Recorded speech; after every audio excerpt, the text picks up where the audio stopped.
প্রিয় শিক্ষার্থী বন্ধুরা, আসসালামু আলাইকুম। আশা করি তোমরা সবাই ভালো আছো। তো আজকে আমি তোমাদের ষষ্ঠ শ্রেণীর ডিজিটাল প্রযুক্তি যে বইটি রয়েছে তারই 25 পৃষ্ঠায় তোমাদের একটি কাজ রয়েছে। তো আমরা আজকে তোমাদের এই ছকটি সমাধান করাবো। তো চলো যাই, শুরু করা যাক।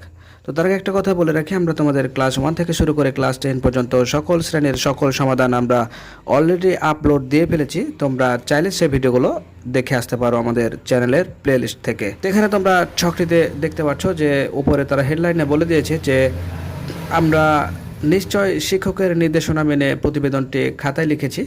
আমাদের মনে রাখা প্রয়োজন, বিদ্যালয় পত্রিকা তৈরি না হয়ে যাওয়া পর্যন্ত লিখিত প্রতিবেদনটি আমাদের সঙ্গে শ্রেণীতে রাখতে হবে।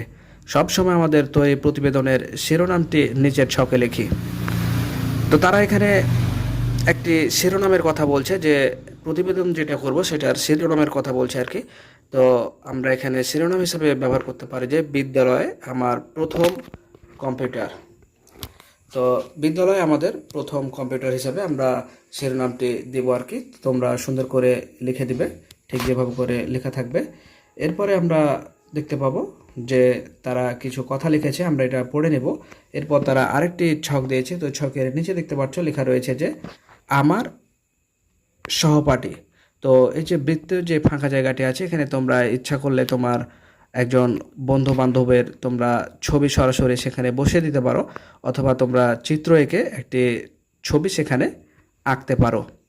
এরপর দেখতে পাচ্ছ যে প্রতিবেদনটিতে সহপাঠী কি তার নাম ব্যবহার করেছে, আমরা এখানে হ্যাঁ টিক দেব। এরপর দেখতে পাচ্ছ অন্য কারো লেখা কবিতা ব্যবহারের সময় সহপাঠী কি ওই ব্যক্তির নাম ব্যবহার করেছে, আমরা এখানেও হ্যাঁ টিক দেব। এরপর দেখতে পাচ্ছ যে অন্য কারো ক্যামেরায় তোলা ছবি বা আঁকা ছবি ব্যবহারের সময় সহপাঠী কি ওই ব্যক্তির নাম ব্যবহার করেছে, আমরা এখানে হ্যাঁ টিক দেব।